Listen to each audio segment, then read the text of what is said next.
السلام عليكم ورحمة الله وبركاته. النهارده فيديو جديد، وقبل ما نعمل اي حاجة نصلي على الرسول ونقول تاج الذكر: اللهم صل على سيدنا محمد وآله وصحبه اجمعين، ولا اله الا الله وحده لا شريك له، الملك وله الحمد وعلى كل شيء قدير. يا جماعه ما تنسوش بقى تحطوا لايك يا جماعه عشان الفيديو يتشاف. يعني ما شاء الله ما شاء الله المشاهدات 1200 و500 واللايك 5 و6 و10، يعني المفروض يعني لايك بعد الباذنجان. هوريكم فكره باذنجان، لا منه مسلوق ولا منه مجلد ولا منه، يعني اقتصادي جدا جدا. ولما تحب تجيب الباذنجانه للسلجان او للجلده جيبها تخينه شويه غير بتاع المحشي علشان يبقى فيه لحم لما تيجي تعمليه. انا هوريكم طريقه اقتصاديه جدا. احنا طبعا بنوري البنات الحلوين اللي لسه مبتدئين، وحاجاتنا كلها اقتصاديه وبسيطه ومش بتكلف، ولعل وعسى نفيدكم بالمعلومه دي. هنجرب باذنجان معاكم وهنوريكم. صحيح هي حاجه يعني مش ضليعه علشان الواحد يقول عليها، بس هي فكره لعل وعسى تستفيدوا بيها. وبنعمل كميه، بس انا هوريكم حاجه بسيطه دلوقتي بحيث انتوا تجربوا على كيفكم. يعني هوريكم، وبعدين بنحطها في علبه في الثلاجه بتقعد بال10 ايام. الباذنجان هنعمل ايه؟ وريني وانا بنضف كده. هنشيل الجنبعه كده، مش هنفتحها خالص علشان ما تشربش ميه، يبقى الباذنجانه مايعه وملهاش طعم. ماشي. هننضف كده اهو. وبعدين هوريكم هنحط ميه، سواء ميه مغليه او ميه بارده براحتك. ماشي. تنظيف الباذنجان يا جماعه المجلي او المجلد، لو احنا نجلي في الزيت بنخرمها عشان مش فارجع في وشها، لكن انا هوريكم كده. الباذنجانه تكون تخينه كده بقلصها ومش كبيره قوي تبقى طعمه. لكن لو عندك اي حاجه عملي، انا هجيب الميه احطها دلوقتي تكون لغايه نص الباذنجان، ميه بارده ميه سخنه. ومش هنملى انا دايما استخدامي كله جلي في طبخ في صواني. انا بحب الصواني، احنا عددنا مش كتير فمش بطبخ في حله. انا بحب الصواني، حتى لما اطبخ في صينيه ادخلها الفرن، لو باميه لو كوسه لو اي شيء. الميه كده اقل من يعني نص الصينيه. هنحط بقى حبه ملح صغيره عشان الباذنجانه ما تبقاش مايعه. لو انت عامله الدجه ومكتره ملح ما تحطيش. ده نص معلقه صغيره. وشويه الزيت اللي هنحطهم، يعني بصوا بوك 2 بس. لما تشرب الميه هي وتخلصها هتكون استوت. هنشوحهم في معلقه الزيت اللي هتبقى بعد الميه ما تخلص. هنغطي عليه ونوريكم بعد كده هنعمل ايه. انا هكمل تنظيف باذنجان عشان مش هطول عليكم الفيديو.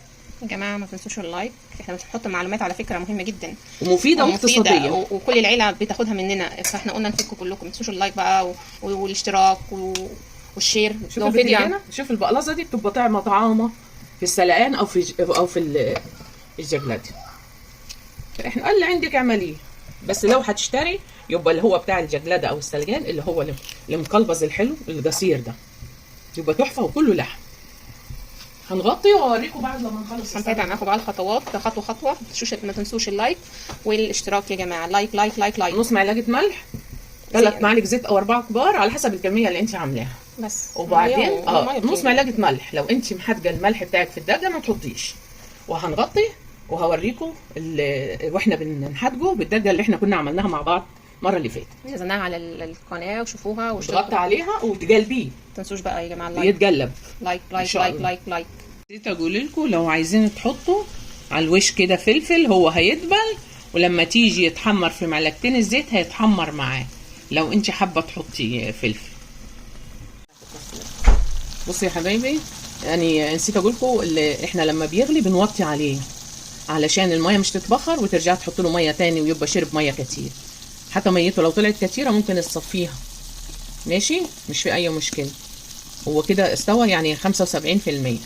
ماشي. هنقلبه بس تقليب، وممكن مش تقلبيه بصراحه، هو مش عايز تقليب لانه ساح. والله كمني وطيت عليه النار، بس انا بحبه مستوي. لكن انت لو بتحبيه مش مستوي قوي صفي الميه الباقيه اللي عليه عادي، مش في اي مشكله. يعني كده مش محتاج هو تقليب، والله مش هكمل تقليب. هيشرب بس شويه الميه وهوريكم واني بحمره. بتعمل زي ما يكون متجلد وطعمه ما شاء الله. بصوا يا حبايبي الباذنجان اهو بشكل في معلقتين الزيت اللي احنا كنا حاطينهم. عايزه تقلبي قلبي براحتك، مش عايزه تقلبي خلاص عشان مش تهري. بصي اهو احمر من ناحيه اهي. انا مش عايزاها، انا مبسوطه كده بالنتيجه اللي احنا وصلنا النتيجه دي انا مبسوطه بيها. وهبدا اطلع بس اوسع عشان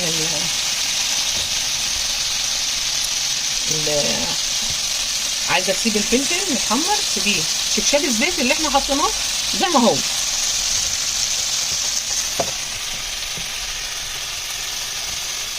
اهو هسيب الفلفل، هو استوى خلاص، الفلفل ما بياخدش نار، وحطيناه على الوش عشان ما يشربش ميه. ماشي، وعادي حطيه معاه عادي كده كده هيتحمر. الباذنجانه مقليه ولا حطينا زيت، واقتصادي جدا يملكش الزيت زي ما هي فيها اهي. هسيب الفلفل يتحمر فيه.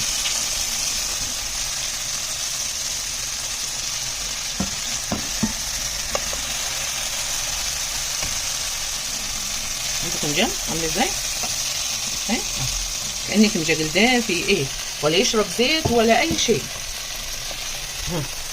نقطة الزيت الباقية نسيب الفلفل يتشوح في شوية ونرجع اوريكم.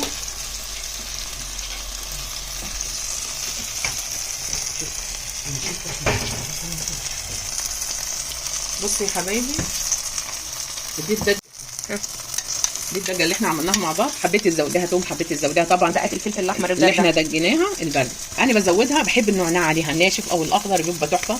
دي حاجه جديده يعني في المعلومه، اختياريه، ما حدش بيحطها الا اللي هو بيحب النعناع.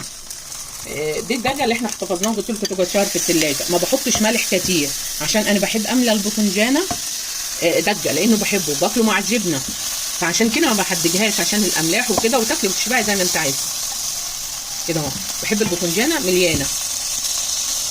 عايزه تزودي الزيت، طبعا الزيت بحفظه، الخل بحفظه، الليمون بحفظه، ما عندكيش ليمون حطي خل كده. وبقعد في الثلاجه شهر والله واكتر في باب الثلاجه، وبشيل في الفريزر وقت محتاج محطمة الغلط وتنحط كده اهو عشان مش ياخد من ناحيه الثلاجه، وتحافظي عليه يفضل زي كانه طازه.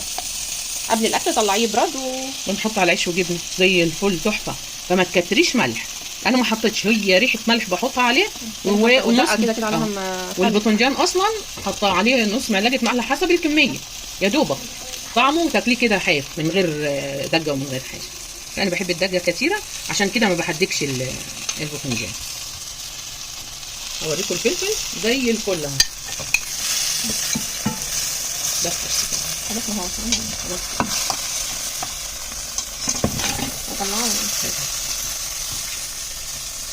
الفلفل عامل ازاي زي الفل اهو. ولا لا مش عارفه، بس الكاميرا وقفت عشان تشوفوا الموبايل. حراره النار مع ده بيعلي حراره التليفون. يلا هنحط عليه بقيه الدقه على الفلفل. ولا اجمل من هيك يا جماعه. يا جماعه يا جماعه لو سمحتوا بعد اذنكم لايك لايك لايك لايك لايك. مش بتعرفوا تسلموا احلى اكله واقتصاديه، ولا اي حاجه، ولا قلي ولا آلية ولا اي حاجه، ولا زيت ولا بنوفر كل حاجه اهو.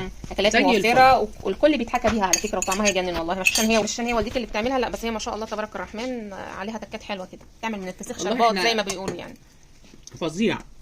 انا ولادي من 15 سنه وبيتحايلوا عليا اعمل مطعم.